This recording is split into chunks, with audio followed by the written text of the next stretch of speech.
Uttarayan power હાઉસમાં security guard તરીકે ફરજ બજાવતા નિવૃત્ત આર્મી જવાને પોતાની સિક્યુરિટી કંપનીના સુપરવાઇઝરને ડિક્કા મૂકીને માર મારીને હત્યા કરી નાખી. નોકરી બાબતે સુપરવાઇઝરે હત્યારાને ઠપકો આપતા બંને વચ્ચે ઝઘડો થયો હતો, જે મામલો હત્યા સુધી પહોંચ્યો છે.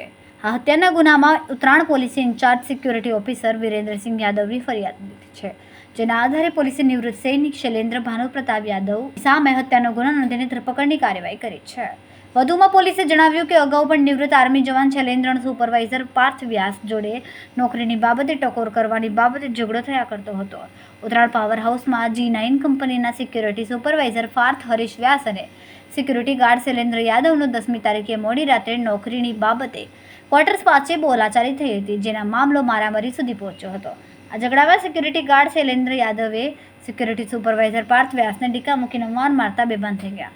પછી સિક્યુરિટી ગાર્ડ ત્યાંથી જતો રહ્યો હતો. આ દરમિયાન અન્ય એક સિક્યુરિટી ગાર્ડે સિક્યુરિટી સુપરવાઇઝરને લોહીલુહાણ હાલતમાં પડેલો જોયો હતો. આથી તેણે ગેટ પર અને પોલીસને જાણ કરી હતી.